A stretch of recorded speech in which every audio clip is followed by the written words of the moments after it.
سوال یہ ہے زندگی پوری صبر کیسے بنتی ہے؟ زندگی پوری صبر کیسے بنتی ہے؟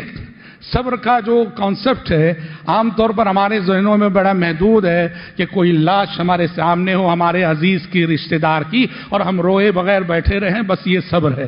یہ صبر کا بڑا ہی محدود معنی ہو جائے گا۔ شریعت نے صبر کو جس معنی میں ذکر کیا ہے تو اگر آپ اس وسیع مفہوم کو رکھ کر دیکھیں گے تو واقعی مومن کی پوری زندگی صبر سے عبارت ہے۔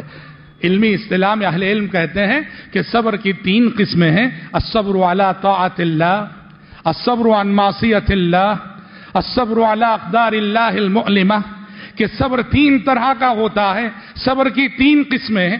پہلی قسم ہے الصبر علی طاعت اللہ، نیکی کرنے کے لیے صبر چاہیے۔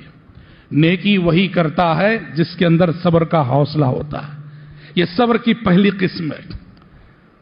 ہم بزنس کر رہے ہیں، کاروبار کر رہے ہیں اور بزنس پورے شباب پر ہے، کاروبار بہت اچھا چل رہا ہے، اچانک ہم نے آواز سنی مسجد سے حی علی الصلاۃ حی علی الفلاح۔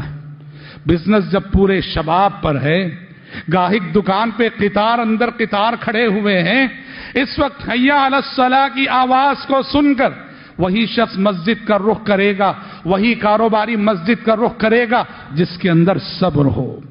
وہ بزنس کو چھوڑ کر حی علی الصلاۃ کی آواز سن کے مسجد کا رخ کرتا ہے۔ یہ بزنس کو چھوڑ کر مسجد کا رخ کرنا یہ صبر کا متقاضی ہے۔ ہم سوئے ہوئے ہیں، ہم آرام کر رہے ہیں اور مست نیند آ رہی ہے، ہم نے آواز سن لی مؤذن کی الصلاۃ خیر من النوم، الصلاۃ خیر من النوم۔ نرم بستر کو چھوڑ کے اٹھنا اور پھر وضو کر کے مسجد کی طرف رخ کرنا یہ صبر کا متقاضی ہے۔ جس کے اندر صبر ہوگا وہی جاگے گا، جس کے اندر صبر ہوگا وہی اٹھے گا، جس کے اندر صبر ہوگا وہی مسجد کا رخ کرے گا۔ یہ صبر کی پہلی قسم ہے صبر علی طاعت اللہ، کہ نیکی کے راستے میں صبر کرنا۔ اور دوسری قسم ہے الصبر عن معصیت اللہ، گناہ سے بچنے کے لیے بھی صبر چاہیے۔ گناہ سے وہی بچ سکتا ہے جس کے اندر صبر ہو۔ کیوں؟ گناہ انسانی نفس کی یہ طبیعت ہے، یہ فطرت ہے، یہ مزاج ہے، یہ خصوصیت ہے کہ نفس ہر برائی کی طرف انسان کو کھینچ کے لے جاتا ہے۔ ہر برائی کی طرف انسان کو اس کا نفس کھینچ کے لے جاتا ہے۔ ایسے میں برائی سے بچنے کے لیے، اپنے نفس کو لگام دینے کے لیے، اپنے نفس کو کچلنے کے لیے، اپنے نفس کو مارنے کے لیے صبر چاہیے۔ جو صبر کرے گا اپنے نفس کو کچلے گا وہی برائی سے رکے گا۔ یہ صبر کا دوسرا مفہوم ہے، دوسری قسم ہے۔ اور صبر کی تیسری قسم ہے کہ تقدیر کے وہ المناک فیصلے جو اللہ نے ہمارے مقدر میں لکھ دیے ان پہ صبر کرنا۔ ہمارے مقدر میں اللہ نے غربت لکھ دی ہے، صبر کرنا۔ ہمارے مقدر میں اللہ نے رنج و غم لکھے ہیں، صبر کرنا۔ ہمارے مقدر میں اللہ نے بیماریاں لکھی ہیں، صبر کرنا۔ تقدیر کے جو المناک فیصلے ہمارے حق میں لکھ دیے گئے ہیں ان پہ صبر کرنا۔ آپ صبر کے اس تقسیم کو سامنے رکھ کر دیکھیں گے تو مومن کی ساری زندگی حقیقت میں صبر ہی صبر ہے اور صبر سے عبارت ہے۔ قرآن مجید نے پیارے نبی صلی اللہ علیہ وسلم کو جب نبی بنایا، اللہ نے آغاز نبوت ہی میں پیارے نبی سے کہہ دیا، اے پیغمبر یاد رکھیے یہ اب آپ کی زندگی یہ صبر کا سفر ہے۔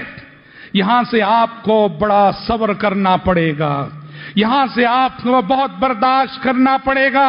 اب آپ کی زندگی میں آپ کے صبر کا امتحان لینے والے مرحلے آئیں گے۔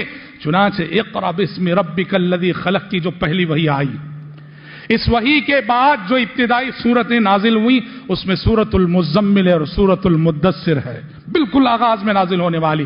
اور آپ دیکھیں گے ان دونوں سورتوں میں، سورۃ المزمل میں بھی سورۃ المدثر میں بھی پیارے نبی کو آگاہ کر دیا گیا، بتا دیا گیا کہ اب جس راستے پہ آپ چل رہے ہیں یہ پھولوں کی سیج نہیں، یہ کانٹوں بھرا راستہ ہے، یہاں قدم قدم پر اب آپ کے صبر کا امتحان ہوگا۔ اے پیغمبر، سورہ مزمل میں کہا گیا فاصبر علی ما یقولون